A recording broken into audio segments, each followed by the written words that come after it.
en serio. Puse aquí un resumen de lo que estamos viendo. Estamos viendo estas funciones de variable compleja, que en realidad son funciones de variable compleja a valores en los complejos, o sea, todo es complejo. Y lo interesante de estas funciones es cuando son derivables en el sentido complejo. Funciones puse aquí, C derivable, C de la derivada. Porque ya vimos que no era exactamente lo mismo que la derivada en R2. A pesar de que topológicamente los complejos y R2 son la misma cosa, un espacio de dimensión 2. Ya, pero cuando uno trata de calcular derivadas, como aquí uno puede dividir por h, esa es la gran diferencia. Dividir por h está definida la división de los complejos. La derivada es una cosa un poquito distinta, y si uno piensa que una función compleja es como una función de R2 en R2, que a cada x, y la asocia el par ordenado, primera componente u de x, y, segunda componente v de x, y, ahí está la función de R2 en R2, ¿vale? O sea, el x, y vive en R2, el u, v vive en R2, dos funciones, función 1, función 2. Pues bien, la función f así resultante es derivable en el sentido complejo si y solamente si las funciones componentes, primera componente, segunda componente, llamadas la parte real, la parte imaginaria de la función u y v, son funciones diferenciables en el punto correspondiente. Hasta ahí sería trivial. ¿Cierto? Nos diría derivable, sí, solo sí, derivable, diferenciable, trivial. Pero ¿qué es lo no trivial y qué es lo raro? ¿Qué es lo extraño? Esta cosa de poder dividir por números complejos hace que no cualquier función diferenciable u, v funcione. Tienen que ser funciones diferenciables y que cumplan las famosas condiciones de Cauchy-Riemann. ¿Qué dicen esas condiciones de Cauchy-Riemann? Entonces dice, u, v son diferenciables en x, y 0 y se cumplen las condiciones de u a de x. La función u tiene derivadas parciales. Entonces, esa derivada parcial de u con respecto a x es igual que la derivada parcial de b con respecto a... ¿Se me olvidó cómo era? Ah, claro, la u es la parte real, se deriva la parte real respecto a la parte real. Eso es igual que la derivada de la parte imaginaria respecto de la variable imaginaria, la y. X parte real, y parte imaginaria del dominio, u parte real, v parte imaginaria del codominio. Derivo la parte real con respecto a la variable real, derivo la parte imaginaria respecto de la variable imaginaria. Y esas derivadas tienen que ser iguales. Y no solo esas, sino que además las otras, cuando derivo la parte real con respecto a la parte imaginaria de u a de y, derivo la parte imaginaria respecto de la parte real, esas dos tienen que ser una igual menos la otra, menos la otra. Ya. Y no solo eso, sino que en nuestro resumen mismo para esta parte con la parte extraña. Y después viene también una cosa que a lo mejor a algunos le pueden llamar la atención, es que la derivada f' en z0, una vez que uno conoce estas derivadas parciales, se puede escribir de múltiples formas. Pero la forma más sencilla es decir que hay que derivar la parte real con respecto a x, y a eso hay que sumarle y veces la derivada de la parte imaginaria con respecto a, ¿cómo era? A x también. Entonces, lo que uno hace es, si ustedes quieren, es como agarrar la ecuación de arriba. ¿Dónde está la ecuación de arriba? La voy a escribir de una forma tal vez distinta. Miren, en lugar de escribir f de z, voy a poner aquí f de, en lugar de z, le voy a poner x más y veces y. Es lo mismo. Pero cuando uno lo mira así, dice, lo que hay que hacer es tomar la ecuación de arriba y derivar parcialmente con respecto a x. ¿Todo le cuenta? Si usted deriva parcialmente con respecto a x, entonces intente aplicar algo así como regla de la cadena. Dice, ¿cómo se deriva esta cosa con respecto a x? Primero calculo la derivada de la f, la evalúo en z, y por la derivada del argumento, pero la derivada del argumento vale 1. Así que ahí está f'. Y eso es igual. ¿Cómo se calcula la derivada del lado derecho? La derivada de la suma, digamos que es la suma de la derivada. Así que derivo el u con respecto a x, más y veces derivo el b con respecto a y, y se deriva. Perdón, caí en mi propia trampa. Derivo el u con respecto a x, más y veces derivo el b con respecto a la misma x, porque estoy derivando toda la ecuación. Es como que ustedes dicen aquí, de ADN. ¿Qué les parece? Simplemente derivan así de una. Al lado izquierdo queda f'. Al lado derecho queda de u a de x más y veces de b a de x. De hecho, ¿qué pasaría si alguien decían la clase pasada, ¿y qué pasa si se me ocurre derivar con respecto a y? Hagamos esa observación. ¿Qué pasa si esa ecuación yo la derivo con respecto a y? En varias variables yo podría derivar las expresiones respecto a todas las variables que apareciesen. Bueno, resulta que funciona también. Porque al lado izquierdo, ¿qué les pasa si derivan respecto a y? Bueno, hay que pensar en una especie de regla de la cadena. Inventamos una regla de la cadena. ¿Cuál sería la regla de la cadena aquí al lado izquierdo? Cuando derivo parcialmente con respecto a y. sería f', la derivada que quiero calcular, multiplicada por la derivada del argumento con respecto a y. Y la derivada del argumento con respecto a y vale y. Entonces me va a quedar al lado izquierdo y veces f' en z. ¿Se fijan? No sé si va a resultar, pero una idea sería agarro la ecuación de arriba y derivo con respecto a y. Ahora, el derivar con respecto a y, esa ahí me queda un pequeño problemita, una regla de la cadena. ¿Qué queda al lado derecho? La derivada parcial de la suma, en la suma de las derivadas parciales. Aquí queda la derivada de u con respecto a. Estoy derivando con respecto a y, así que queda de u a de y, de u a de y. Y después queda más y, la y sale como constante, y la derivada de b es simplemente de b a de y. ¿Qué hago con esa y? La paso dividiendo. ¿Y cómo la paso dividiendo? ¿Cuánto es el recíproco de y? El recíproco de y vale menos y. Porque y por y es menos 1. Así que y por menos y vale menos 1 por menos 1, o sea, 1. El recíproco de y vale menos y. Así que en realidad lo que hago es multiplico por menos y. Multipliquen por menos y para despejar. Multiplicando por menos y queda menos 1, o sea, 1. Es decir, f' de z. Igual. ¿Qué queda al lado derecho cuando multiplico por menos i? Bueno, esta de aquí, esta que era la parte imaginaria, se transforma en la parte real, pero queda i por i, que vale menos 1, y con el signo menos queda 1, es decir, queda de b a de y. Ahí tienen su parte real de la derivada. Y después esta otra, que era de u a de y, queda simplemente por menos i. Entonces queda menos i por de u a de y. ¿Alguien puede decir otra fórmula? Pero no es otra fórmula porque justamente se cumplen las condiciones de Cauchy-Riemann, que dice que la de b a de y es lo mismo que de u a de x. Tradujamos. Ese de b a de y es lo mismo que de u a de x. Y el de u a de y es igual a menos de b a de x, y con el menos que quedaba, que teníamos, queda más i por de b a de x.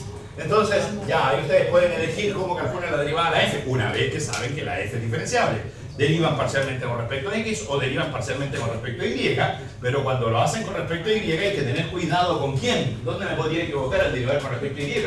No al lado derecho nunca me voy a equivocar. Si me dan esa expresión y me dicen deriva con respecto a y, ¿me equivocaré? Jamás, ¿cierto? Ahí derivo con respecto a y, más y veces derivado con respecto a y. ¿Dónde me podría equivocar? Al lado izquierdo, olvidarme que hay una regla de la cadena.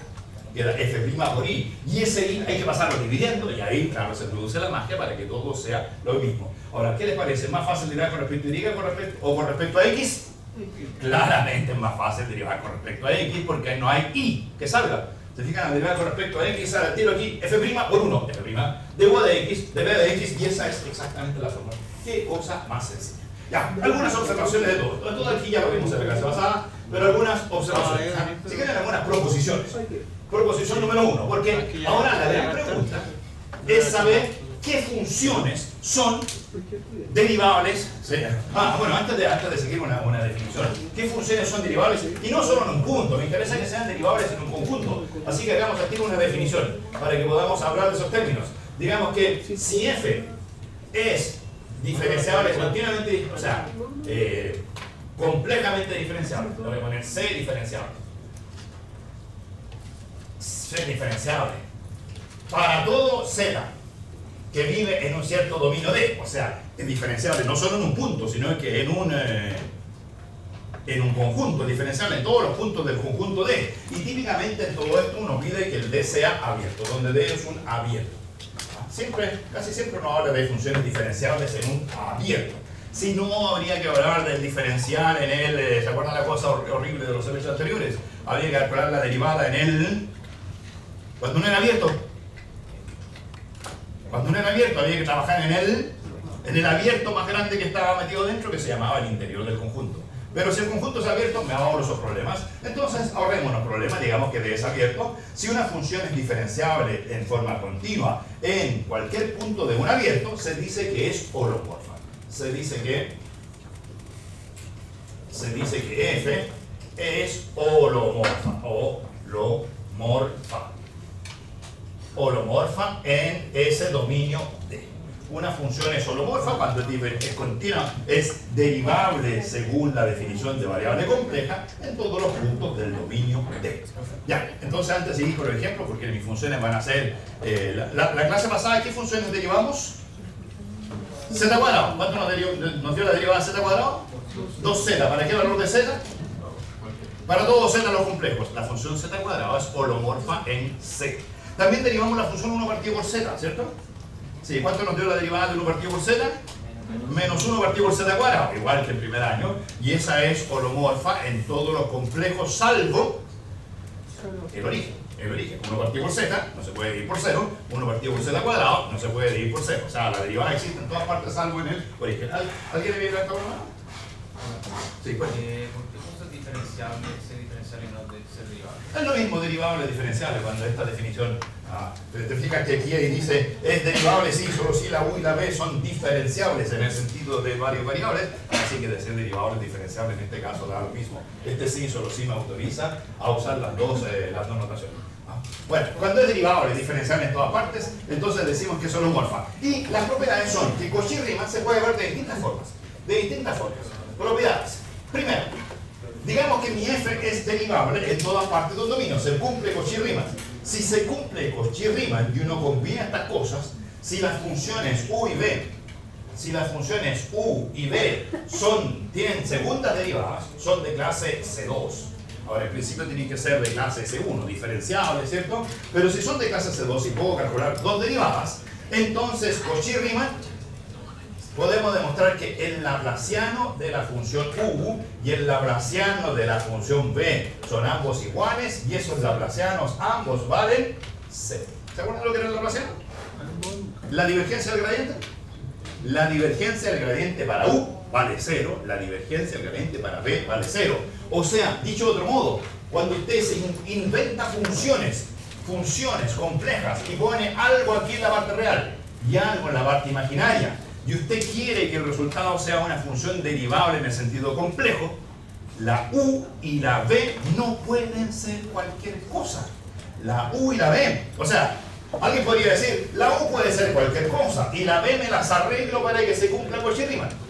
¿Cierto que soy inocentemente uno podría decir que la u tenga su derivada, que la u tenga su derivada, invento una u cualquiera. Y una vez que invento la u cualquiera, le pido a la b que se las arregle para que cumple que las derivadas de b se calcen con las derivadas de u. Como que me doy la u y que la b calce.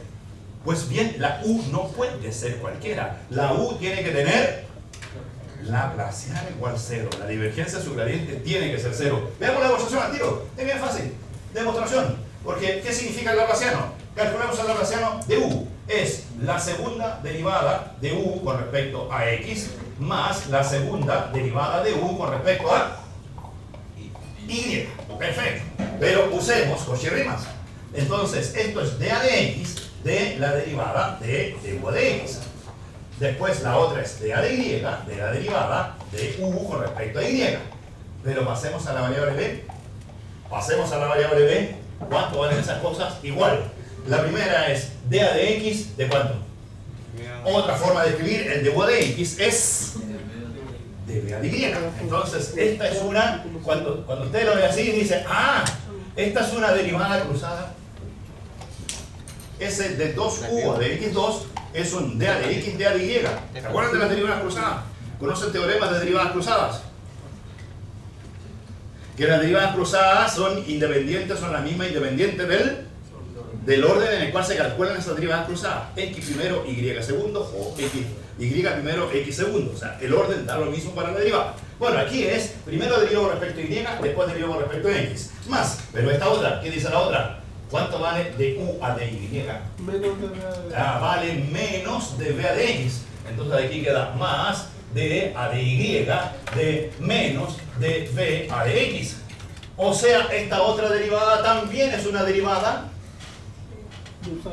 cruzada de la misma función.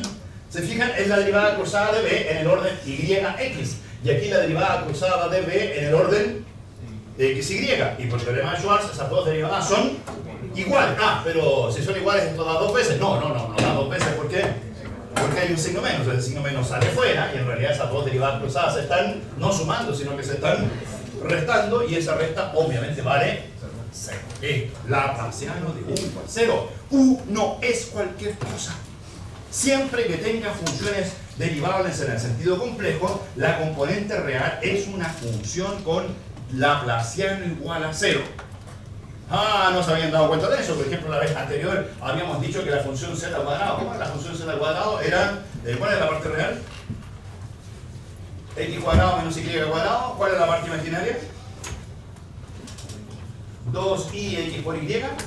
Pues bien, la función x cuadrado menos y cuadrado, cualquier cosa, esa función tiene laplaciano igual 0. De hecho, es bien fácil verificar en ese caso que la laplaciano vale 0, ¿no?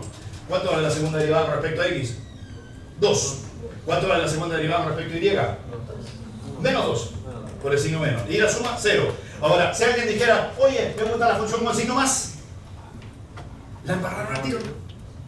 Porque esa función podría ser una función bonita en varias variables, pero desde el punto de vista de variable compleja, no. Esa función no es una función complejamente diferenciable porque el laplaciano de esa cosa vale 4. ¿Se fijan? No es cosa llegar y poner cualquier cosa. La u tiene que tener laplaciano 0. Ah, ya, o sea, las funciones que voy a inventar no son cualquier cosa. Ahora, lo que uno hace típicamente lo hace tal vez al revés. Uno inventa una fórmula por allá. De hecho, cuando llegué a la pizarra estaba escrito por ahí la fórmula de z al cubo. La función z al cubo no es difícil de demostrar que también es holomorfa. Y por lo tanto, lo que uno hace es desarrolla la expresión de z al cubo y da algo en la parte real y da algo en la parte imaginaria. Pues bien, ese algo que da la función z al cubo es de laplaciano 0. Y uno lo que hace por la cuenta se pregunta, oye, ¿cómo puedo formar funciones de laplaciano 0? Ah, porque después no le van a gustar las funciones que tengan laplaciano 0. ¿Cómo formo? Ah, de hecho, me decían que tienen prueba de electricidad. ¿Y en electricidad aparece el laplaciano por ahí? En las ecuaciones, ¿cierto? De Maxwell, ¿no? Ah, el laplaciano de, no sé, del potencial, bueno, la divergencia del campo eléctrico vale 0. Si el campo eléctrico es un gradiente, entonces el laplaciano tiene que ser 0. ¿Cuánto será ese campo eléctrico? Tienen que ser funciones de laplaciano 0. Una forma astuta de encontrar funciones de laplaciano 0 es construirlas como la parte real de una función de variable compleja. Pero una función de variable compleja que sea holomorfa. Si uno tiene una función holomorfa, esa función va a tener parte real de la laplaciano 0. Lo mismo la parte imaginaria. La parte de B les voy a decir análogo para la otra, ¿cierto? O sea, si quieren calcular el laplaciano de B, hacen la misma cosa. Aquí reemplazan U por B, vayan a tener D a de X, de U a de Y, de B a de X, y ahí cambian por Cauchy-Riemann. Si hacen los cambios por Cauchy-Riemann, es fácil demostrar que el otro laplaciano también vale 0. Y aquí es fácil demostrar que ese laplaciano vale 0. Sáquenle la I, solo la parte B. ¿Es fácil demostrar que ese laplaciano vale 0? ¿Cuánto vale la derivada con respecto a X? 2y. ¿Y la segunda derivada? 0. La segunda derivada con respecto a X. La segunda derivada con respecto a Y. La primera vale 2x y la segunda se muere. Esa es la laplaciano es más fácil demostrar que vale 0. Tanto la U como la B tienen laplaciano 0. Proposición 1. Ya, para que no se me ocurra cualquier cosa. Esa es una cosa. Eso puede tener aplicaciones porque a lo mejor alguna vez en mi vida voy a querer encontrar funciones que tengan laplaciano 0. Entonces lo astuto es trato de combinar funciones holomorfas y de hecho hay métodos para resolver ecuaciones en derivadas parciales, que es el tercer tema de nuestro curso, donde uno dice hay que buscar resolver la ecuación laplaciano de igual 0. Voy a intentar buscar una función holomorfa tal que esa función, su parte real, sea la solución de mi problema. Y uno muchas veces los problemas los pasa a variable compleja por esa razón. Yo ando buscando a alguien que va a decir, a mí no me interesan los números complejos, yo quiero resolver todo real. Los edificios son reales, todo es real, nada es imaginario. Bueno, salvo mi imaginación también, ¿cierto? Todo es real. Pero como uno anda buscando funciones reales que cumplan algo, si llegan en algún instante a la laplaciano igual 0, ahí a uno se le ocurre, lucecita, pasemos a variable compleja.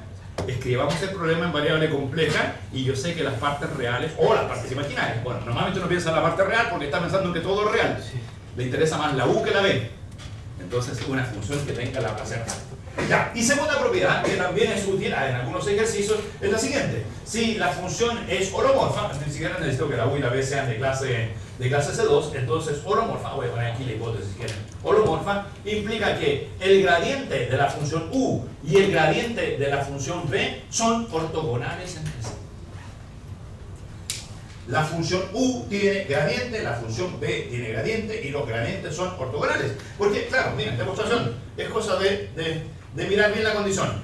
¿Qué significa gradiente de U? Significa que la función U le calculo su derivada con respecto a X y su derivada con respecto a Y. Eso es el gradiente de U. ¿Cuál es el gradiente de B? es derivada de b con respecto a x y derivada de b con respecto a y. Sin embargo, usando Cauchy-Riemann, las derivadas de b son, ¿cómo era? Ah, la de b es parte imaginaria respecto a la parte real. Esa vale menos de u a de y. Y parte imaginaria respecto a la parte imaginaria de b de y era exactamente igual a de u a de x. Entonces, ahora miren el gradiente de u, miren el gradiente de b aquí y hagan producto punto. ¿Qué pasa con el gradiente de u? ¿Lo ven? De u de x, de u de x, de u de y, de u de y. Pero aquí un signo menos. Cuando multiplico las segundas componentes queda de u de x por de u de y. Cuando multiplico las primeras quedan de u de x por de u de y, pero con signo menos. Y cuando hago la suma de las dos cosas quedan exactamente cero. Tan se determinó. Pero incluso es más que eso. O sea, los gradientes de esas funciones son ortogonales y de hecho el gradiente de b no es cualquier cosa. De hecho, voy a poner aquí más aún voy a poner, porque que dos vectores sean perpendiculares, que dos vectores sean perpendiculares pueden tener distintos módulos, ¿cierto? Un vector de módulo 1 puede ser perpendicular a un vector de módulo 8, pero perpendiculares entre sí. Aquí es más que eso, no solo son ortogonales, sino que miren las normas. Miren las componentes. ¿Qué componentes tiene ese vector? Numéricamente, 20, 32. ¿Qué componentes tiene esta otra? 20, 32, menos 20. O menos, ¿aquí dije? 20, 32, menos 32, 20. Son los mismos números. Entonces, no solamente son ortogonales, sino que son ortogonales de módulo 1 igual a menos el otro. Y en realidad lo que uno suele decir es que el gradiente de b no es más que el gradiente de la función u ortogonal. Entendiendo que una forma de calcular vectores ortogonales, calcular el ortogonal de un vector AB cualquiera, es el vector menos B, A. Porque si uno hace un pequeño monito sencillo, miren, en dos dimensiones, el vector, tomen ahí un vector que tenga componentes A y componente B. Bueno, hay dos ortogonales, pero el ortogonal más típico, el que apunta según la regla la mano derecha, el que va hacia el segundo cuadrante. ¿Qué componentes tiene este vector ortogonal? Que es rotarlo a 90 grados. Si esta componente vale A, ¿dónde se repite el A en el otro vector perpendicular del mismo módulo? No es exactamente esa altura igual A, y no es esta base igual en módulo B. Ya, si este es el vector de componentes A, B, ¿qué vector es ese el ortogonal de componentes cuánto? Ojo con los signos. Menos B, A. Entonces, cuando usted toma un vector A, B y le da vuelta a sus componentes y a la primera le pone un signo menos, dice que lo que está haciendo con el vector es girándolo en 90 grados, conservando el mismo módulo. El vector gradiente de B no es más que el vector gradiente de U rotado a 90 grados igual que eso. Esa es la operación ortogonal de un vector. Así que ahí está. El producto punto obviamente vale cero. También puedo decir una cosa simpática. Si los vectores gradientes son ortogonales entre sí, ¿se acuerdan para qué servía el vector gradiente en una función? Si tengo una función u de x, y, ¿para qué me sirve su gradiente? El gradiente es el vector perpendicular a la curva de nivel u igual constante. Si usted piensa la curva u igual constante, u de x, y igual constante, que puede ser una curva de nivel, ¿cierto? Como esa, x, y. Entonces, el gradiente de la función u apunta siempre en dirección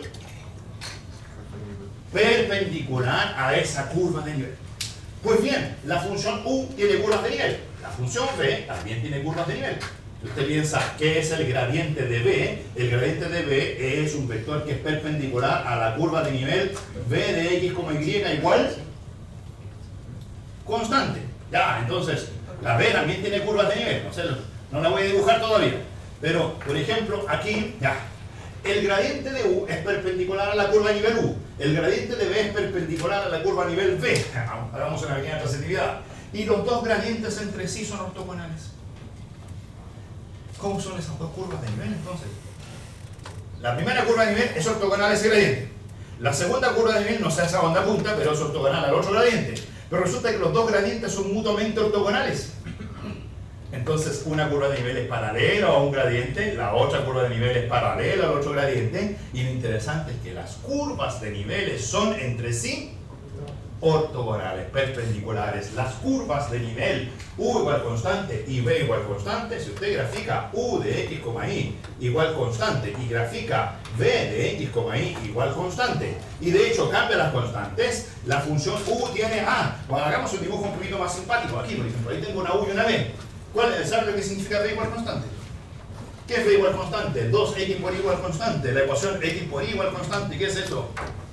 ¿Qué es x por y igual constante? X por y igual a 1, ¿la conocen esa? X por y, no recta, X por y igual 1, ¿la conocen esa? X por y igual 1, esa función. Aquí es la función y igual 1 partido por x, ¿cierto? Eso es x por y igual constante. Y después, si le ponen x por y igual 2, x por y igual 3, x por y igual 4, van cambiando el valor de la constante. X por y igual a 1, la conozco, es esa. X por y igual 2, otra. X por y igual 3, otra. X por y igual menos 1, por allá. X por y igual menos 2, por allá. Ahí están las curvas x por y igual constante.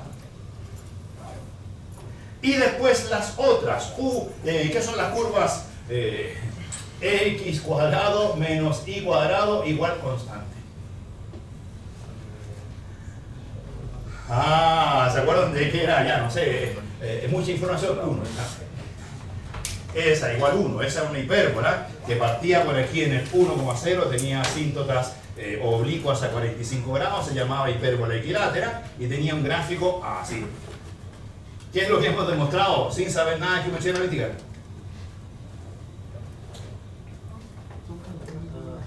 ¿Qué hemos demostrado sin saber nada de geometría analítica? Que esas hipérbolas cortan a las... de hecho estas otras también son hipérbolas. Estas x por igual constante son hipérbolas rotadas. Son dos familias de hipérbolas. De hecho, ahora si cambian esta constante por 2, por 3, por 4, obtienen hipérbolas que van por aquí, hipérbolas que van por allá. Son distintas, son familias de curvas. Y estas curvas son todas entre sí. ¿Son todas entre sí? Ortogonales. Y si tengo unas dos familias de curvas ortogonales, ¿qué se me viene a la cabeza? Exacto, es que el control 1 ya pasó.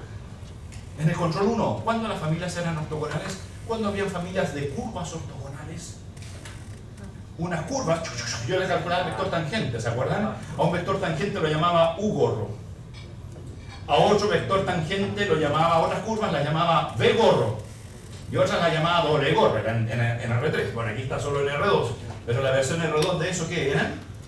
Los sistemas de coordenadas curvilíneas. ¿Se acuerdan cuando me decía, tengo una función x que depende de u y de b y un y que depende de u y de b, derivo con respecto a, bueno, ahí los roles eran distintos, ¿cierto? Derivo con respecto a u, derivo con respecto a b, yo tengo vectores tangentes, y uno se preguntaba, ¿y cómo se me va a ocurrir a mí hacer sistemas de coordenadas curvilíneas?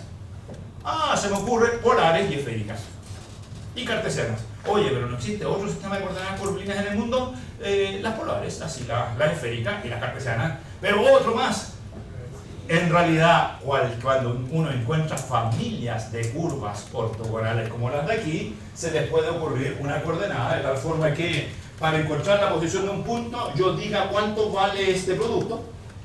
Entonces, si el producto grande estoy ahí, se más chico aquí, si el producto... O sea, este número sea alfa. Número, alfa no es un ángulo. Y este otro sea beta. Y en lugar de decir quién es x e y, me diga cuánto vale alfa y cuánto vale beta y despeje x e y de aquí. Ahí tengo una forma de encontrar sistemas de coordenadas raros ortogonales. Uno es el valor de esta curva, el valor S es alfa y el valor de esta otra es beta. Si cambian el valor de beta, se están moviendo hacia allá. Si cambian el valor de alfa, se están moviendo hacia abajo. Si combinan alfa y beta, tienen distintos... Por ejemplo, aquí me estoy moviendo sobre el mismo beta, pero... eso dije, ¿cierto? Distintos betas pero el mismo alfa. Y acá me estoy moviendo sobre el mismo alfa pero distintos betas. Y si cambian todo, pueden moverse en todas partes. Tienen un sistema de coordenadas cartesianas generado a partir de una función holomorfa. Una función holomorfa. Todas las funciones holomorfas cumplen eso, así que tienen ahí dos grandes aplicaciones. Ya, suficiente de ese repaso. Hagamos un par de calculitos para que tengamos alguna deriva. En ese sistema, ¿cómo sería para representar a los que están en el eje? No lo sé, a lo mejor el sistema solamente me sirve para los cuadrantes. No, o sea, después hay que ver los detalles. O sea, si una función, ¿qué pasa si una función es holomorfa solo en una zona? Recuerda que aquí las funciones pueden ser holomorfas solo en un dominio. Entonces, cuando son holomorfas en ese dominio, toda esta teoría dice que las U igual constantes son curvas, curvas, curvas. Las B igual constantes son curvas. No sé si me quedó buena el dibujo, pero la teoría dice que esos dos conjuntos de curvas se cortan ortogonalmente y los valores de las constantes podrían servirme para generar un sistema de coordenadas que solamente me va a servir en esta zona donde mi función era holomorfa. O sea, aquí tú estás viendo, por ejemplo, qué pasarían los ejes. Claro, si pongo, ¿qué pasa si pongo x por y igual 0? Esa sería la coordenada 0, ¿cierto? Ahí a lo mejor requiero los ejes. Pueden haber algunas dificultades en algunas zonas. Ya. Algunos cálculos. Vamos con algunos cálculos que tenemos que saber hacer. ¿Qué función conozco? Creo que sé derivar dos funciones. ¿Cuáles son? Z, y 1 partido por z. Ya, entonces vamos a un cálculo un poquito más preciso. Derivemos todas las z a la n para que a partir de ahora sepa derivar z cubo, z a la cuarta, z a la quinta, z a la sexta, z a la n para todo n. Y la otra, 1 partido por z, ¿cuál vamos a derivar también? 1 partido por z a la n. ¿Qué les parece? Entonces, z a la n y 1 partido por z a la n. Dos funciones que hay que saber derivar. Entonces, pongamos aquí ejemplos.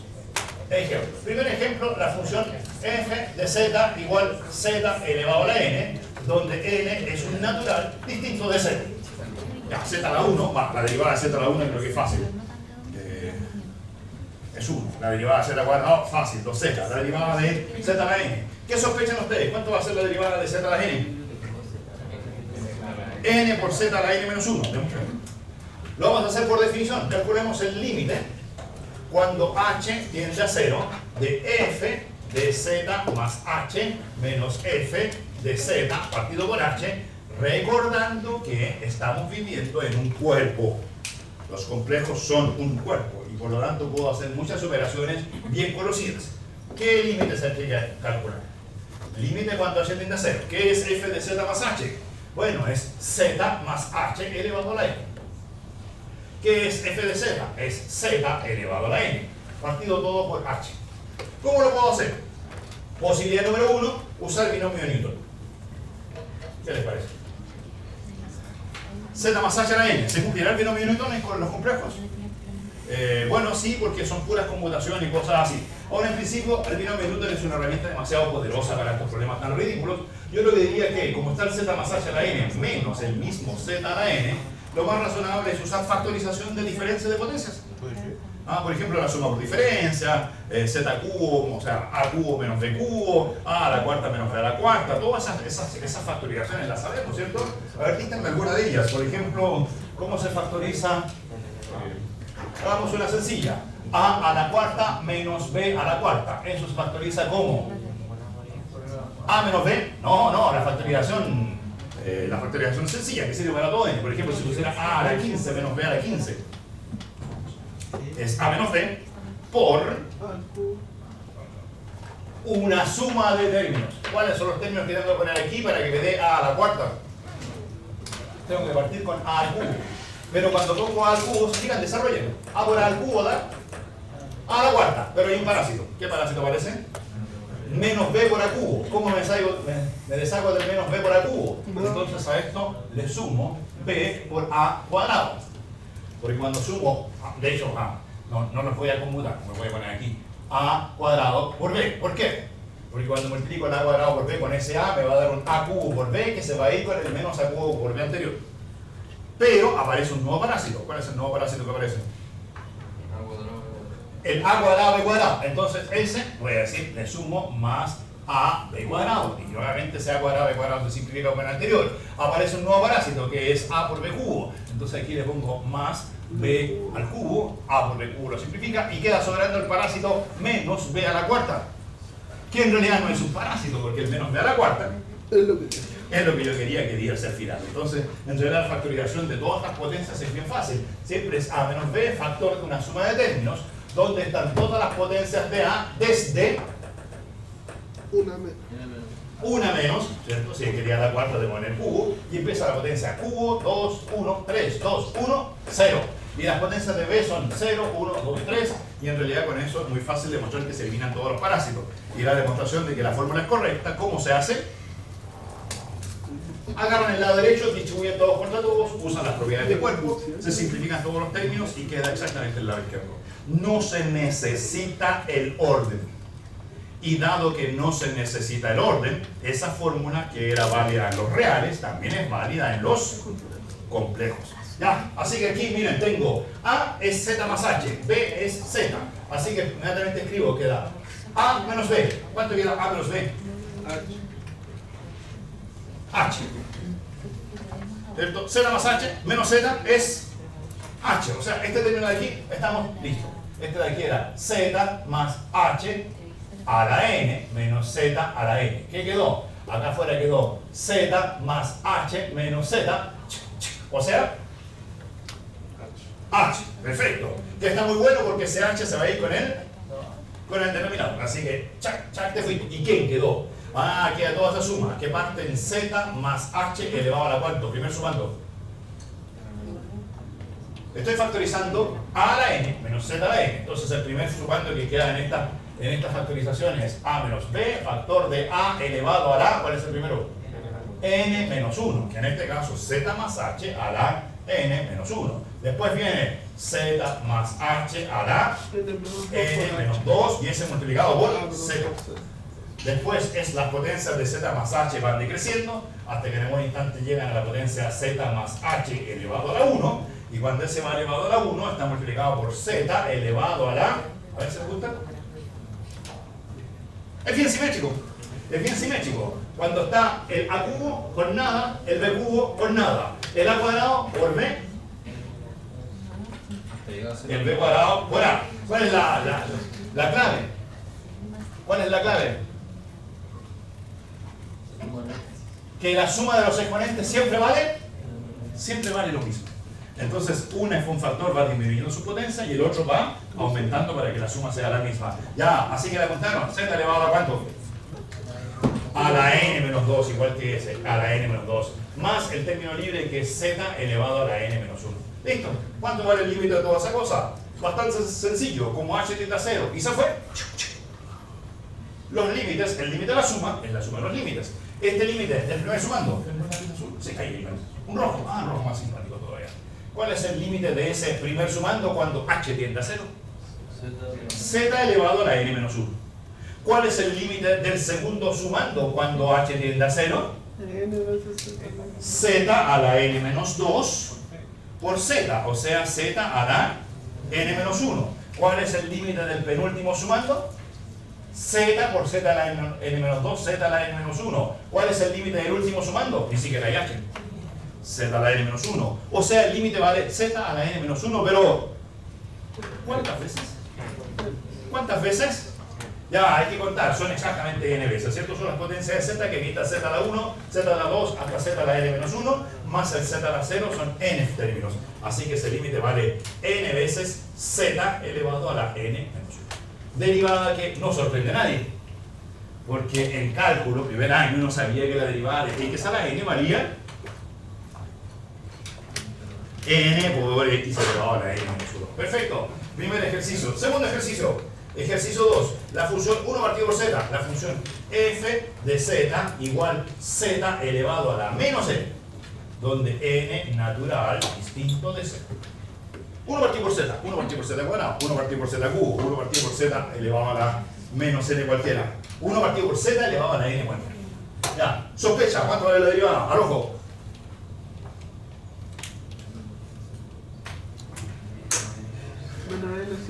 Menos n, z elevado a la menos n, más 1, menos 1, menos 1, menos n, menos 1, siempre la misma regla. Ya, a ver, entonces, misma cosa, límite. Límite cuando h tiende a 0 de 1 partido por h. El 1 partido por h lo voy a escribir aquí al principio. Factor de f de z más h. 1 partido por z más h la n. Lo voy a escribir así. 1 partido por z más h elevado a la n. ¿Qué les parece? El z más h elevado a la menos n lo escribo como 1 partido por z más h a la n. Eso es, números complejos tienen divisiones. menos. Después viene z a la menos n, que lo escribo como 1 partido por z elevado a la n. Ya, álgebra elemental. Límite. Haciéndole confianza a los axiomas de cuerpo, ¿cierto? Entonces límite. 1 partido por h, lo dejo fuera. Factor de resta de fracciones. ¿Cómo se restarán las fracciones en los complejos? Todas esas propiedades son de cuerpo.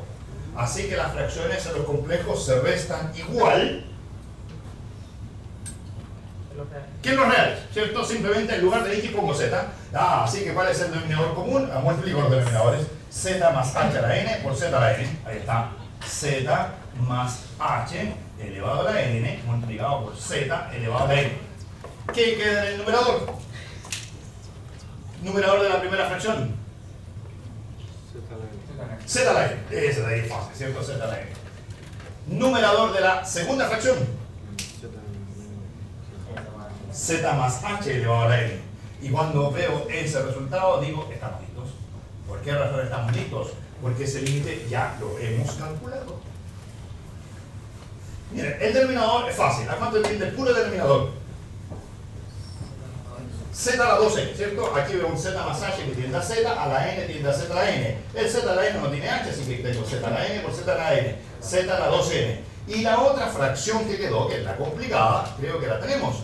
Porque esa la calculamos en las líneas anteriores, ¿o no? Sí.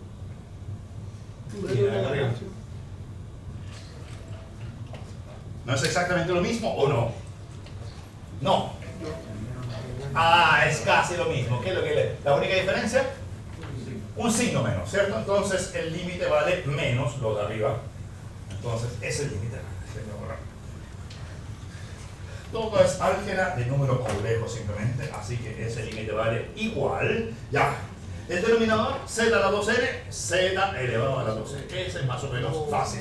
Y el numerador tiene un signo menos, hay que darlo vuelta. Si saco el signo menos, queda exactamente lo de arriba. Z más h a la n menos z a la n partido por h. Que vale n por z elevado a la n menos.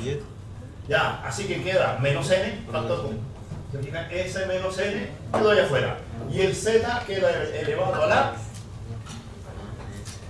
suma de potencias. ¿Cuántas potencias hay? N. ¿Cuántas n's? Un n positivo, 2n en el denominador, así que hay que restar que la n menos 2n, es decir, menos n, y el menos 1 sobrevive. Listo. La derivada de z elevado a la menos n, ni siquiera le escribo un resumen, es demasiado simple.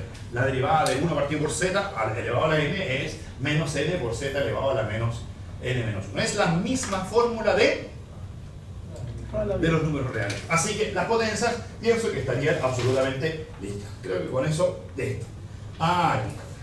Antes de la función que sigue, una función adicional.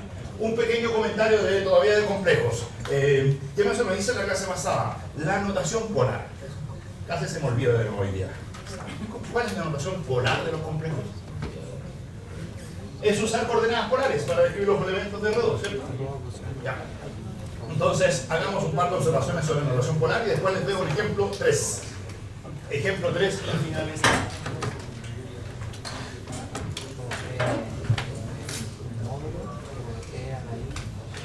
Ahora, recuerdo, ya.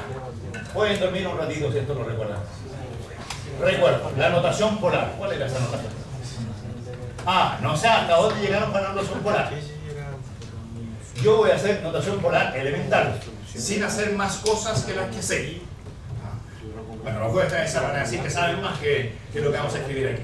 Voy a decir que todo complejo Z en notación cartesiana se escribía como X más Y por Y. Pero que en estricto rigor no era otra cosa más que el par ordenado X, Y de R2. Y los pares ordenados X, Y de R2 los podemos denotar en coordenadas polares, diciendo, si ese es mi complejo Z, donde esta es la componente X y esa es la componente Y, así se dibujan los complejos en cartesianas. Pero esos elementos de R2, todo el mundo, el Z lo voy a sacar de aquí. Este es el complejo Z, ahí le voy a poner la letra Z.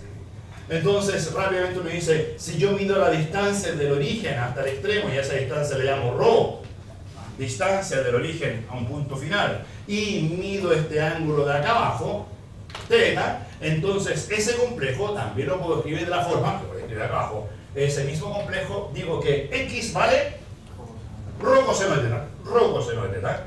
Rho por coseno de teta. Y vale rho por seno de teta. Y el ángulo teta puede tener coseno y seno en cualquiera de los 4 cuadrantes. Y en realidad he escrito que todo complejo se puede escribir de la forma rho.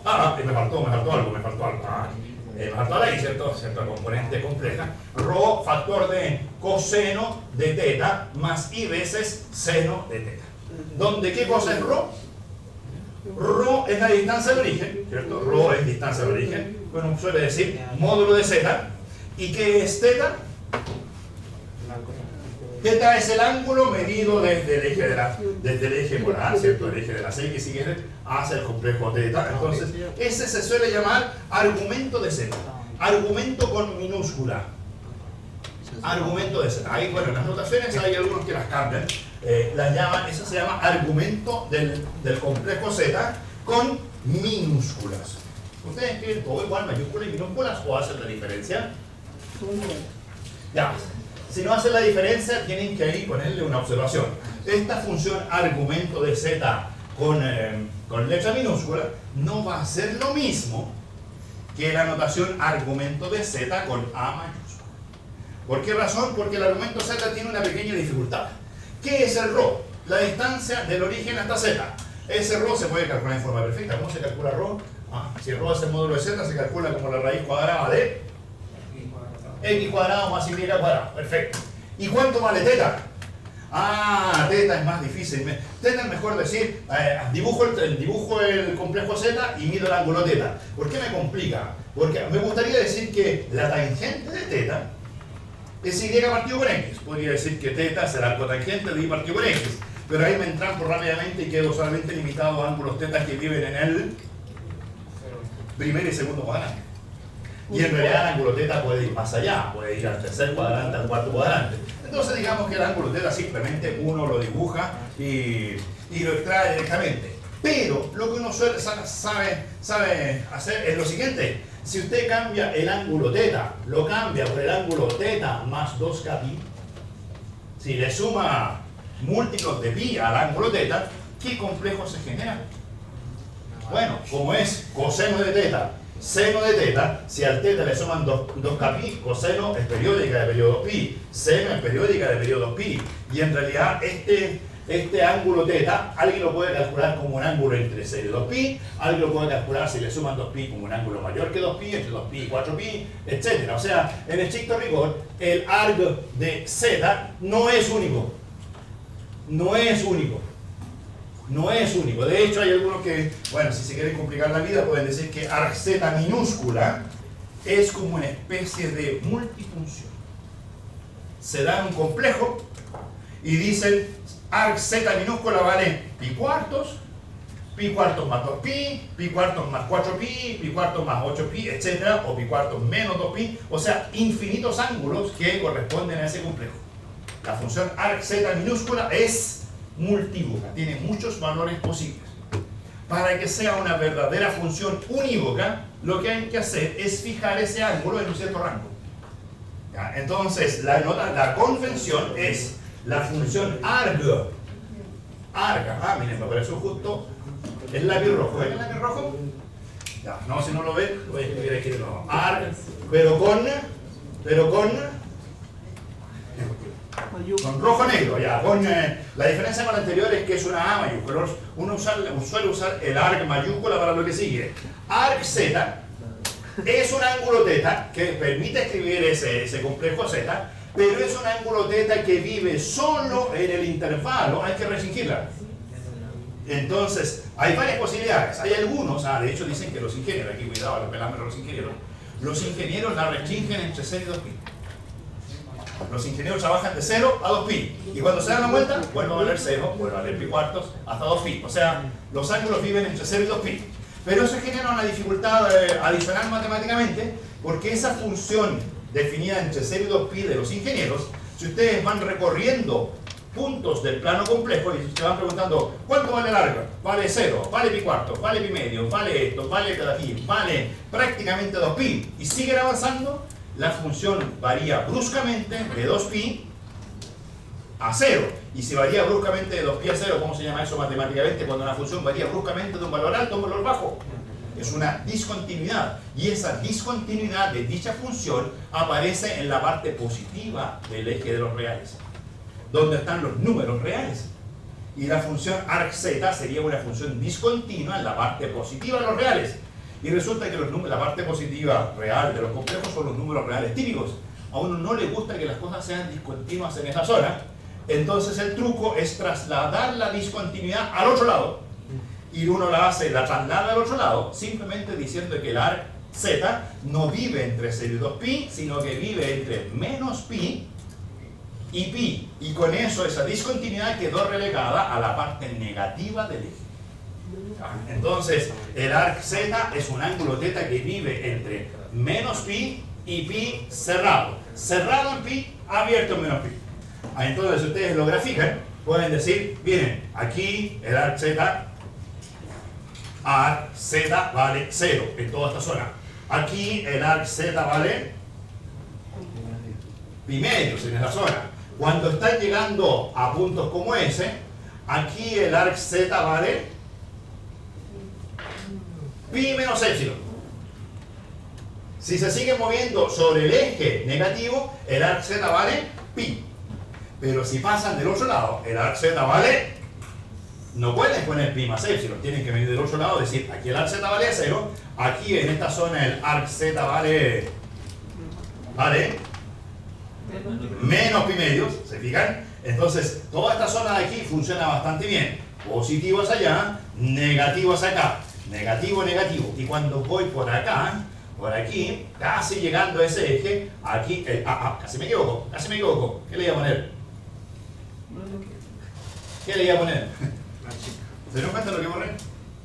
¿Qué le voy a poner? Una A minúscula. No, la A mayúscula. Bueno, la A minúscula me pueden decir que puede pasar cualquier cosa. Arc z, ¿cuánto vale aquí? Vale algo así como menos pi más épsilon.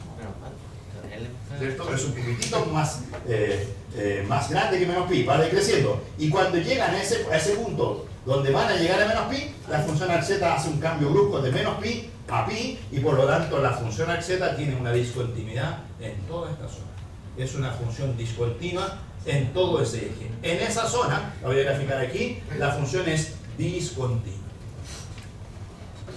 Ya, la función es discontinua. El arc z es una función discontinua.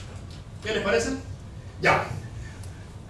Sigamos con la observación. Ya esa es tal vez la única cosa delicada. Después, una vez que uno tiene el arc z, uno puede decir, todos los complejos se pueden escribir de la forma polar ρ coseno de θ más i seno de θ. Y a ese factor coseno de θ más i seno de θ, algunos factores le ponen nombre. ¿Le pusieron nombre al coseno más i seno? ¿Qué nombre le pusieron? No, ahí me mataste porque eso no sé qué significa. ¿Se fijan? Ahí saben demasiado. Porque me hablan del número e, se me vienen cosas a la cabeza, racional, ¿cuánto vale 2,7? ¿Y por qué 2,7? ¿Por qué no sé qué cosa? No, esa cuestión no. Ahora, yo le voy a poner un nombre más simple, nada más simpático, de hecho, no lo había visto nunca. Entonces, todo complejo z, miren, todo complejo z se escribe como su módulo veces coseno de θ más i seno de θ. Ahora, para no tener que escribir tantas veces esta cosa coseno de θ más i seno de θ, solamente una notación condensada para coseno más i seno, pero no una cosa tan complicada como la que me decías tú de exponenciales. Ahí, ese es un tema más poderoso. No sé lo que es una exponencial. Yo solo sé lo que es coseno de un real, seno de un real, multiplicar ese real por la constante i, sumarle este otro, da un complejo. Eso lo sé. Eso no tiene nada de misterioso. Entonces, a esta cosa que es muy sencilla, se le suele notar cis de θ. ¿Había visto la notación cis? Cis de θ, ¿por qué cis? La c de coseno, la s de seno y la i de número común. No hay nada extraño ahí, no hay potencia, no hay nada. Nada que ver, bueno, todavía con la exponencial. Entonces, eso es así. Y hay una propiedad importante. Entonces, ¿cuál es la propiedad interesante? Propiedad. Es que si usted calcula Z1 multiplicado por Z2, miren, multiplico dos complejos. El primer complejo lo escribo en su forma polar, módulo de Z1 por cis de θ1. ¿Qué le parece? El segundo complejo lo escribo como en su forma polar, módulo de Z2 por cis de θ2. Ordeno. ¿Qué es lo que es módulo de Z1 por módulo de Z2? Módulo, el producto, eso es, bueno, quedamos así, módulo de Z1 por módulo de Z2, ya. Por el momento no voy a decir que es el módulo del producto porque en estricto rigor es como un corolario de todo esto. Pero sí queda este numerito cis de θ1 por cis de θ2, que es una buena notación, pero ahora podemos calcular eso, más todas esas cosas. Módulo de Z1 por módulo de Z2. ¿Qué es cis de θ1?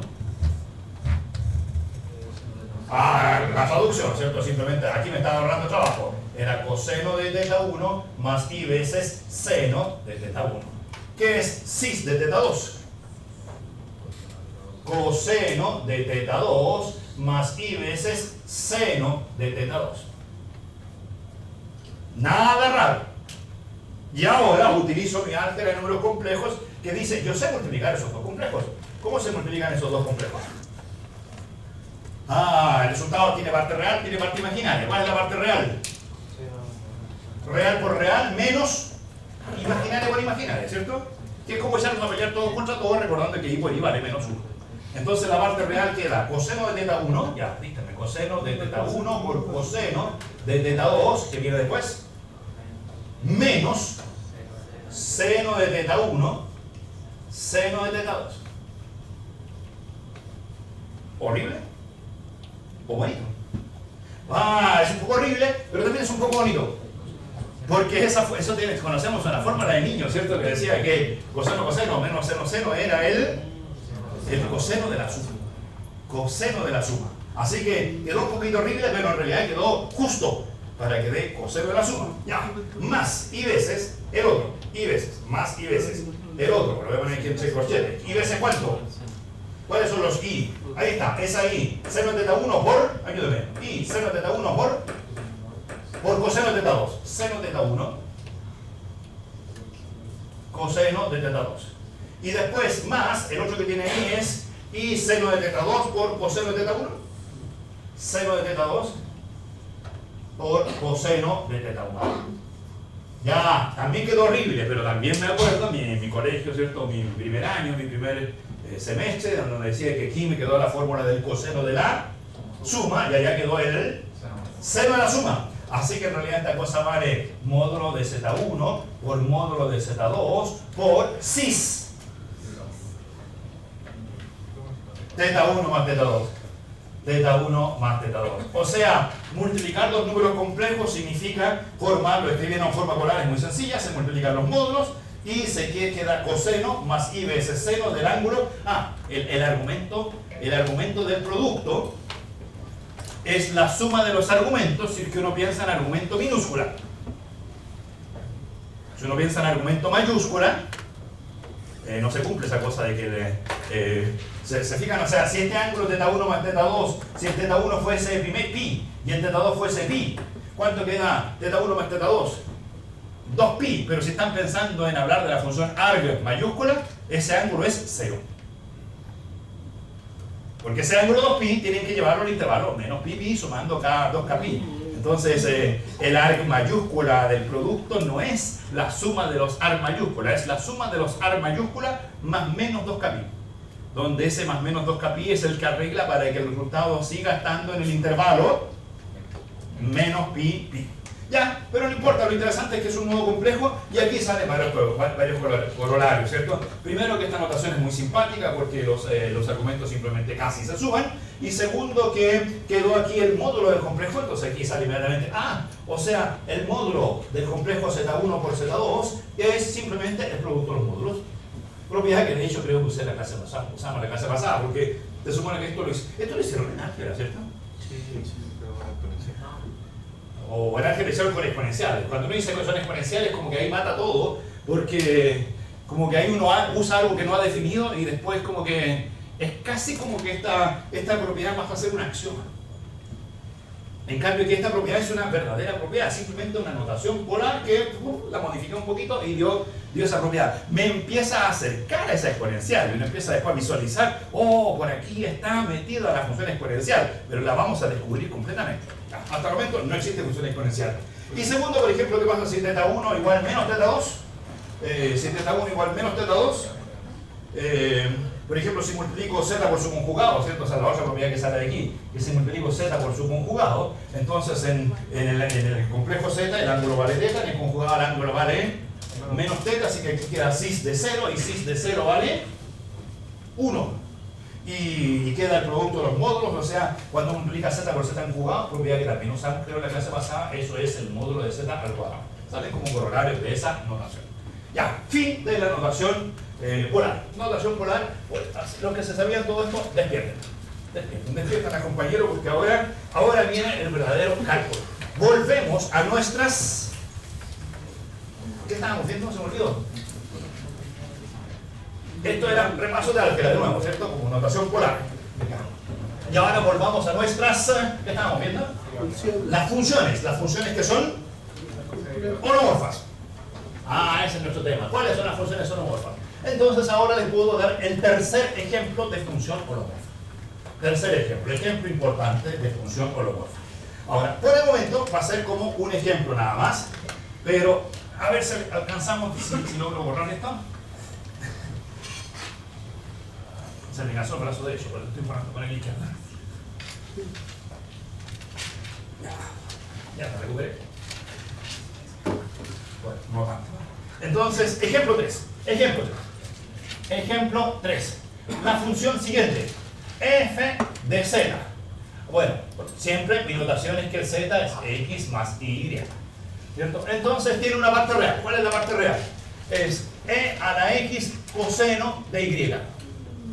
Tiene una parte imaginaria. ¿Cuál es la parte imaginaria? Y veces e a la x seno de y. Ahí tiene una función. Ya, pregunta, ¿es holomorfa? Esa es la gran pregunta. Siempre en estos ejercicios, control 2 me decían, les van a llevar una función y les van a decir, demuestre que es holomorfa. ¿Cómo se demuestra que es holomorfa? ¿Ven cuál es la función u de x, y? ¿Cierto? La u de x, y, ¿quién es? E a la x por coseno de y. ¿Cuál es la b? De x, y es e a la x seno de y. Pregunta, ¿es la función u una función diferenciable? Sí, exponencial, coseno, diferenciable. ¿Es la b diferenciable? Sí. ¿Estamos listos? ¿La f es derivable en el plano complejo? No todavía. Tiene que ser diferenciable y ¿qué más? La condición de Cauchy-Riemann. No continuidad, ojo, no continuidad, no derivabilidad. La derivabilidad ya la tengo. Estas funciones son derivables, son de clases infinito, así que las puedo derivar todas las veces que quieran. Pero lo importante es si se cumple o no se cumple la condición de Cauchy-Riemann. Dicho de otro modo, ¿será que es laplaciano de esos cero? ¿Será que es laplaciano de esos cero? ¿Se acuerdan? Cuando son Cauchy-Riemann, los laplacianos valen cero. Bueno, no voy a verificar eso, vamos a verificar Cauchy-Riemann. Vamos, calculemos. ¿Cuánto vale dv de x? Esa creo que es fácil. dv de x vale e a la x coseno de y. ¿Cuánto vale dv a de y? Ahí está, ¿ves? E a la x coseno de y. Entonces, ¿qué tienen que cumplirse con esa primera condición? ¿Qué tenían que ser? Son. Bien. Sí, que le voy a poner. Son iguales. Esa de ahí es igual que esa. Después, ¿qué calculo aquí? ¿De cuánto a de cuánto? De b a de x. ¿Se acuerdan que era de b a de x primero? ¿Por qué de b a de x? Porque el de u a de x y el de b a de x me van a servir para escribir la derivada de la función f si que fuese holomorfa. Entonces parto con calcular de b a de x. ¿Dónde está b? Ahí. ¿Cuánto vale de b a de x? E a la x seno de y. E a la x seno de y. Y ahora calculo la otra cosa, que es de u a de y. Ya, arriba está u. ¿Cuánto vale la derivada respecto a y? La derivada del coseno, que vale menos seno. Así que esa vale menos e a la x seno de y. Problema, no leo lo mismo. Pero justamente la condición de Cauchy-Riemann no es que sean iguales, la otra no tiene que ser iguales, tiene que ser esta de aquí igual a menos la otra. Qué bueno, o sea, este signo menos, de ahí dice, es perfecto. O sea, esa de ahí es igual a menos la otra, ya no lo voy a notar. Entonces, de u a de y es igual a menos de b a dx. Perfecto, eso se cumple perfecto. Conclusión, esta función rara es holomorfa. Es holomorfa. Es holomorfa. Cuéntame.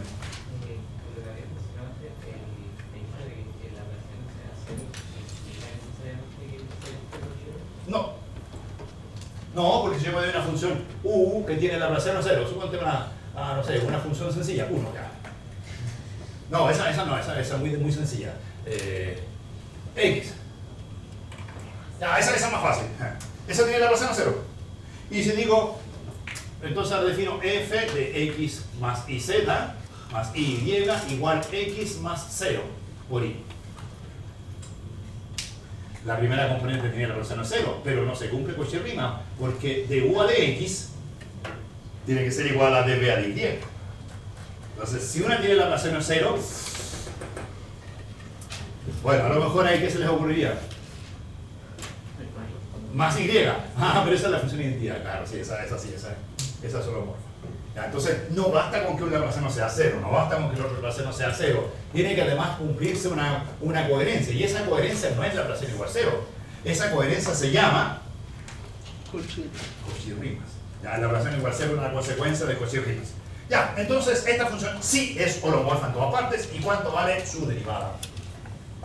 ¿Cómo era? La derivada valía de u de x, que vale, díctame, e a la x por coseno de y más y veces de b a de x. Aquí está de b a de x, y de b a de x vale e a la x por seno de y. Ya, ¿qué es lo simpático de todo esto? Que si uno mira f' y mira el origen, f', ¿cómo anda con la f? Ah, entonces esta función, que es una función ridícula, es una función que cumple la superpropiedad f' igual f. Ah, propiedad de esta función es holomorfa, y además la derivada de esta función vale ella misma para todo z en c. Ya, no sé, ¿en qué están pensando? ¿Sí? ¿Empiezan a pensar lo mismo que yo? ¿Qué función conocen ustedes cuya derivada sea ella misma? 0. La derivada de 0 vale 0. Ah, no, pero la derivada de 0 es una función demasiado ridícula, ¿cierto? Una función que no sea 0, las exponenciales 5 veces la exponencial también. 5 veces la exponencial, ¿vale? La derivada de 5 veces la... O sea, la familia de exponenciales tiene derivada 0. Esta función anda rondando la familia de exponenciales. Y alguien puede decir, trivial. Trivial que era la exponencial, porque miren, sí, ¿se acuerdan cómo se calcula en general f'? Cuando usted tiene la fórmula y ya sabe que es derivable, ¿cómo hay que derivar? Simplemente derivar con respecto a ¿cuánto? A x independiente de lo que yo ponga ahí. Derivo con respecto a x independiente de lo que ponga ahí. Y resulta que la derivada de la exponencial vale ella misma por coseno. Me da lo mismo. La derivada de la exponencial por seno me da lo mismo. Alguien podría decir, oh, este es un caso muy particular. También se me ocurre esta otra que cumple la misma propiedad. E a la x seno de y más y veces e a la x coseno de y. Si fuese diferenciable, ¿cuánto vale la derivada de eso con respecto a x?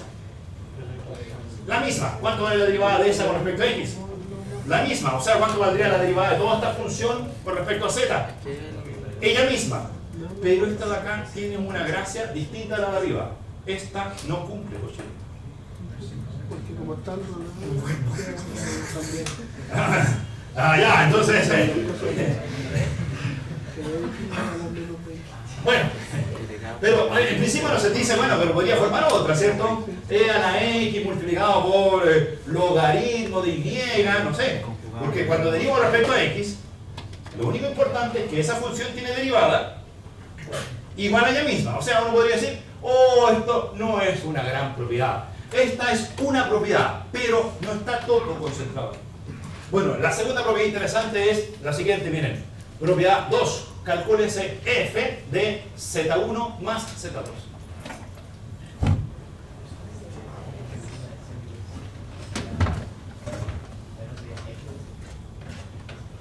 F de z. Sí. Porque me faltó la F. Sí, gracias. Tienes que decirle, falta algo. No preguntarme de por qué esas tonteras que escribo. Podría decirte porque en el cerebro pasan cosas y pasan ideas, las ideas son como señales, no sé. Ahí la cosa es más complicada. Pero si me preguntas qué tiene que ir ahí, f de z, f de z. Ya, esa es la primera cosa. Pero ahora, segunda propiedad. F de Z1 más Z2. ¿Cuánto vale eso? Es f de, si Z1 es el complejo X1 más Y veces Y1. Y Z2 es el complejo X2 más Y veces Y2. ¿Cuál es el complejo Z1 más Z2? X1 más X2 más Y veces Y1 más Y2. ¿Y cuánto vale f de esa cosa? Ya, pues ahí voy, sigo. F de esa cosa, ahí está la definición. Parte real es exponencial de x1 más x2. Veces, de hecho voy a factorizar. La exponencial la saco como factor común y queda coseno más y seno. No conviene escribir eso de una forma mejorada. ¿Cómo la puedo escribir eso de una forma mejorada? La exponencial la saco como factor común y el coseno más y seno lo escribo simplemente como cis de y. Entonces aquí queda e a la x1 más x2 multiplicado por, ni siquiera necesito paréntesis, por cis de y1 más y2. Pero más allá habían probado que cis de la suma era... ¿se fijan? Pueden volver aquí. ¿Cuánto vale cis de la suma? Cis de la suma es coseno de la suma más y veces seno de la suma. Y el coseno es coseno más y seno seno. Y esta expresión la pueden factorizar como la de arriba. O sea, cis de la suma vale producto de cis. Producto de cis. Entonces aquí tengo e a la x1. Y de hecho, exponencial de la suma. Producto. Esta es una exponencial real. Así que aquí tiene sentido. E a la x1, e a la x2. Y cis de la suma. Cis de y1 multiplicado por cis de y2. Y una vez que está escrito así, factoricen. Ordenen quién con quién. El x1 con el y1. ¿Qué es eso? E a la x1 por cis de y1. ¿Qué es eso?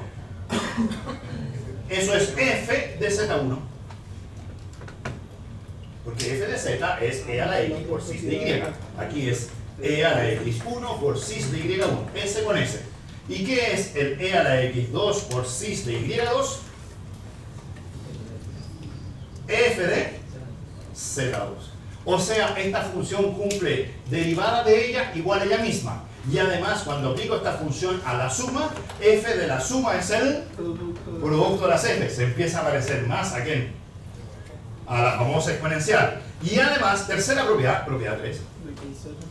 Propiedad 3, entonces ahí tienen propiedad 1, la derivada. Propiedad 2, f de la suma. Propiedad 3, cuando usted calcula f de el complejo z que tiene x más 0 veces y, o sea, toma y igual a 0.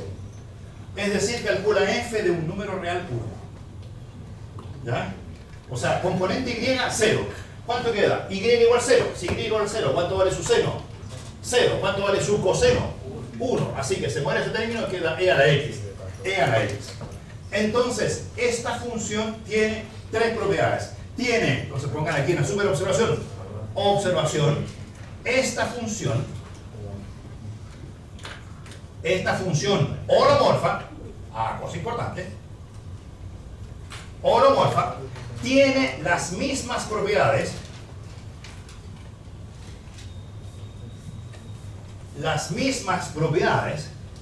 Esas tres propiedades son importantes. ¿Se acuerdan ustedes? Las mismas propiedades de qué? ¿Están pensando lo mismo que yo? Supongo que ahora sí están pensando lo mismo que yo, ¿cierto? Esta función holomorfa tiene las mismas propiedades que ¿quién?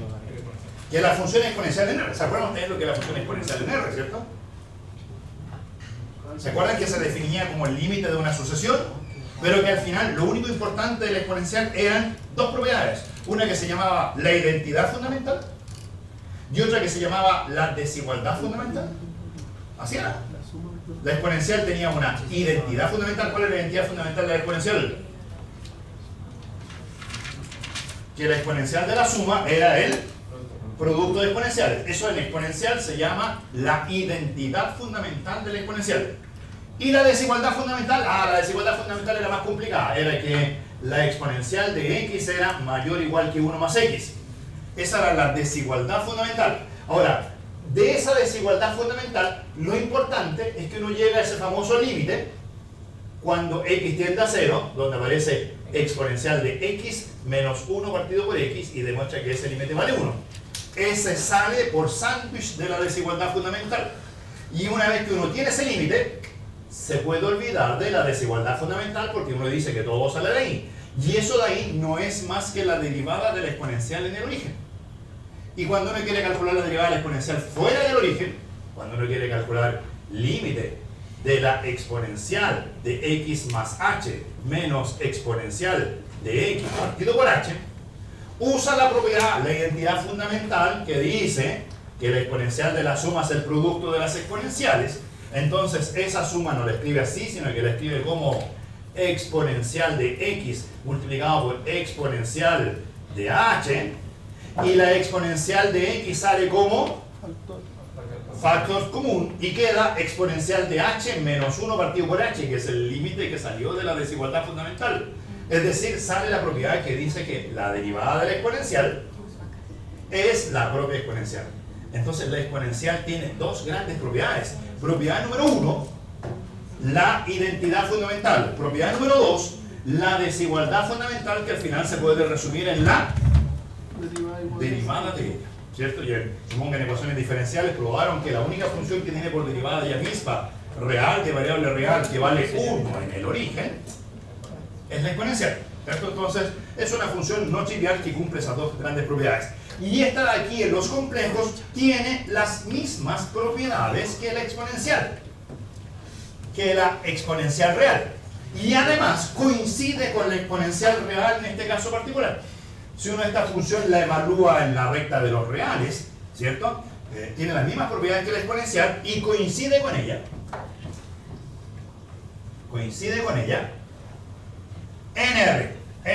Esto de aquí lo puedo decir son los números reales, que no tienen parte imaginaria. Esta función, cuando la evalúo solo los números reales, genera la misma exponencial que antes.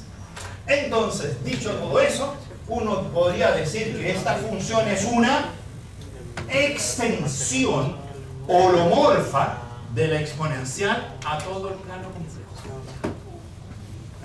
Esta función es una extensión holomorfa, porque es una función holomorfa, era holomorfa, ¿cierto? Sí, es una extensión holomorfa. Yo conocía la función exponencial solo en los reales. Y ahora encontré una función holomorfa que tiene las mismas propiedades que ella, pero que tiene dominio todos los complejos. Entonces lo dice, esta función es una, ¿cuál es la palabra clave que la dije? Es una, le voy a hacer aquí un dibujito para entender la idea de extensión. Si usted quiere, ahí tengo los reales. Los complejos que tienen parte imaginaria 0 son los complejos que viven sobre la recta de los reales. Sobre esta recta de los reales, yo conocía la función e elevado a la x. Y ahora he construido una función que va más allá, no solamente tiene dominio los números reales, sino que tiene dominio los números complejos y cumple las mismas propiedades que cumplía la exponencial en los reales, en los complejos. Entonces se dice que f de z es una extensión holomorfa. Claro, porque lo importante es que sea holomorfa, si no a algunos se le ocurriría la siguiente función. Miren, yo soy mucho más trivial, van a decir, yo quiero una función que aquí valga la exponencial y que viva en todos los reales. Oh, fácil, la defino como 0, arriba y abajo. Una función que en todos los complejos valga 0, salvo en la recta de los reales donde valga e a la x. Ok, esa es una función definida en todos los complejos, pero esa función seguramente no es holomorfa, de hecho inmediatamente es discontinua. ¿Se fijan? Cuando paso los reales y me muevo un poquito hacia arriba, pasa de e a la x a ¿cuánto?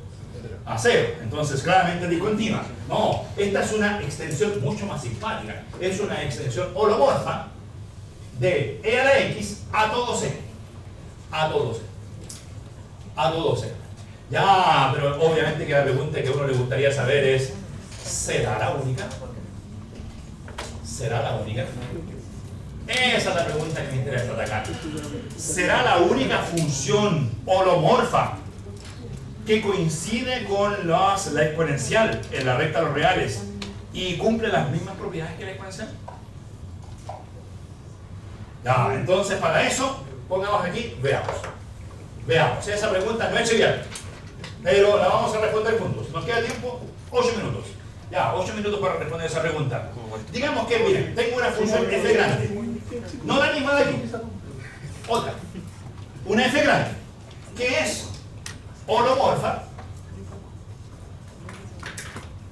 en C. Ya me puse ambicioso. Como encontré una que era holomorfa en todo C, yo quiero una que sea holomorfa en todo C. Pero una función, bueno, holomorfa en todo C, más que así se la pueda.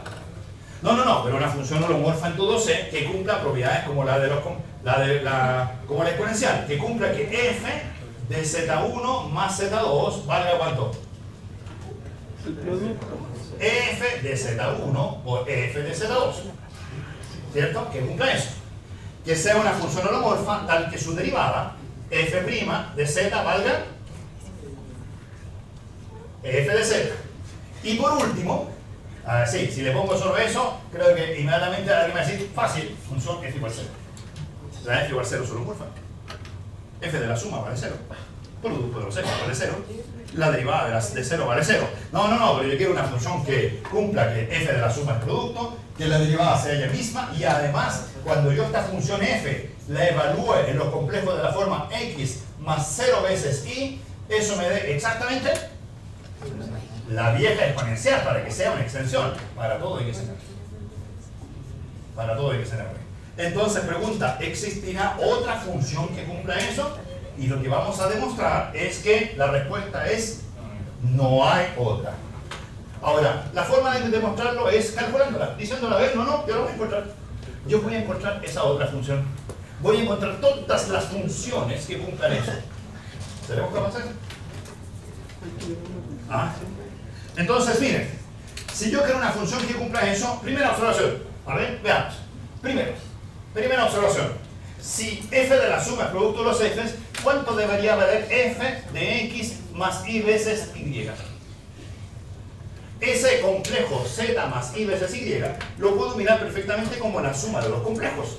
Del complejo x más el y más el complejo 0 más y veces y. O sea, puedo decir, entonces ahí hay un z1 y ahí hay un z2. Y yo sé que para todos, esta propiedad obviamente que se cumpla para todos z1 y z2 en los complejos, sin restricción.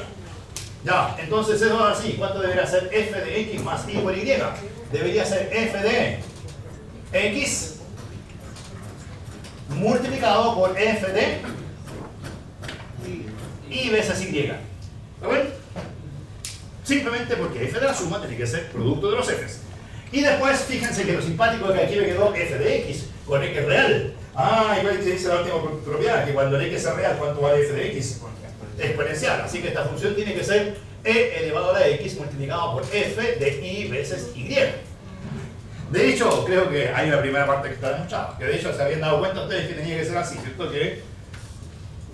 ¿Están viendo eso? ¿Están viendo eso? ¿Es decir eso? ¿Ven que mi función siempre tiene un e a la x? Claro que tiene que coincidir con la exponencial, así que sale un e a la x, pero el e a la x multiplicado por una función rara. Ya, entonces, si esa función rara, bueno, esta es una función extraña, que obviamente tiene parte real y tiene parte imaginaria. Entonces, lo que voy a hacer aquí es anotarla de la forma siguiente.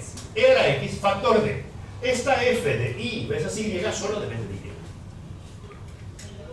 Y tiene su parte real y su parte imaginaria. Entonces la parte real, ¿qué les parece? Denotemos la alfa de y. Y en la parte imaginaria denotemos la beta de y. ¿Les parece?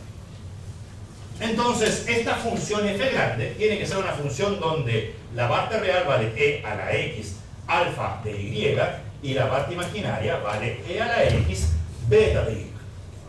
Donde, ¿qué es lo que nos he descubierto hasta el momento? ¿Quién es alfa y quién es beta?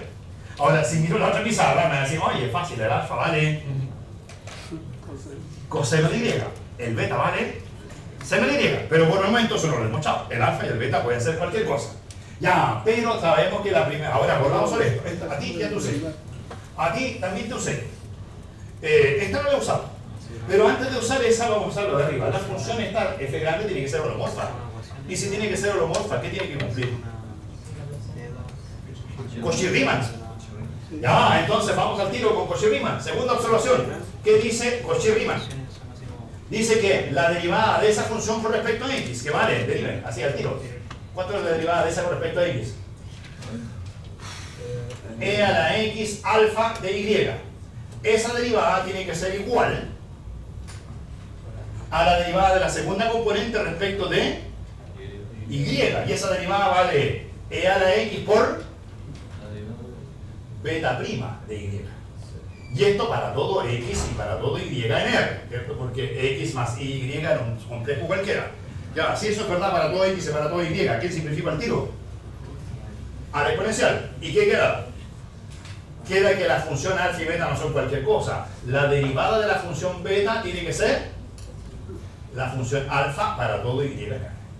Eso es una linda, ¿cómo era esa? ¿Una linda qué cosa?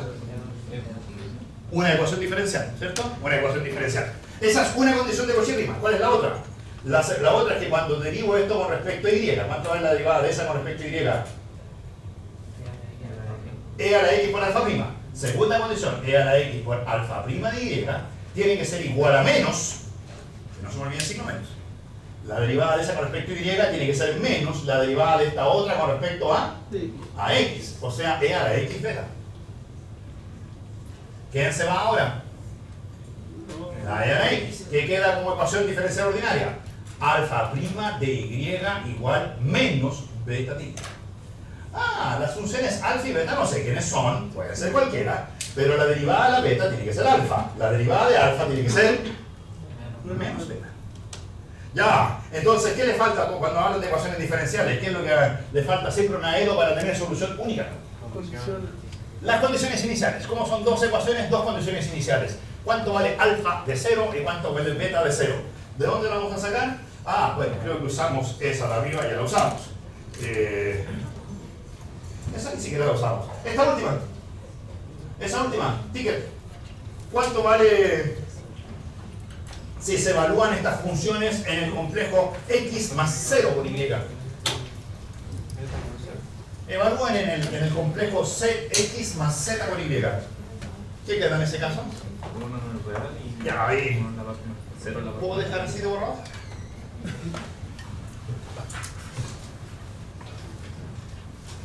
Ya, entonces, tercera condición. Nuevamente vuelvo con que f grande de x más 0y tiene que ser igual a e a la x. Pero cuando miro aquí mi fórmula queda e a la x factor de alfa de 0 más i veces beta de 0. Ya, para que esa igualdad sea cierto, ¿cómo tiene que ser alfa de 0 y beta de 0? Puedo simplificar las exponenciales, siempre queda que este complejo tiene que ser el complejo 1, así que alfa de 0 tiene que ser 1 y beta de 0 tiene que ser 0. Ya, creo que se terminó, ahí el curso de EDO termina. EDO implica ¿qué cosa? Esta ecuación diferencial. Bueno, de hecho, lo que pueden hacer es derivar una segunda vez aquí y pueden decir beta segunda de y igual alfa prima. Pero alfa prima es menos beta, así que beta segundo más beta de y igual 0. ¿Qué dice el curso de EDOS? ¿Qué funciones cumplen beta segunda más beta igual 0? ¿Se acuerdan? Valor y vector en globo y todas esas cosas. Esto de aquí implica que la función beta de y tiene que ser como a por seno de y más b por coseno de y. ¿Eso era? Las únicas funciones que cumplen derivada de segunda derivada igual a menos ella misma en R, aquí estamos en R, son seno y coseno. Pero además beta de 0 tiene que ser 0, así que se mueve. Y la derivada beta prima de 0, que es a, tiene que ser alfa 1, o sea, de aquí sale, igualando las condiciones iniciales, que beta de y no es otra cosa más que ¿quién? ¿Quién es beta de y? Seno de y. Y si beta de y es seno de y, ¿quién es alfa de x? Ah, ¿dónde estaba el alfa de x? La derivada. Alfa era la derivada, así que la derivada de seno es coseno de y. Conclusión, ¿qué tengo que poner aquí? ¿Qué tengo que poner ahí para que se cumpla todo lo que yo quería? coseno de x más seno de y, es decir, la única función holomorfa que coincide con la exponencial en R es esta función ridícula que hemos dado en el ejemplo 3. Conclusión, a esta función ridícula la vamos a llamar exponencial de un complejo. ¿Les parece? ¿Seguimos mañana?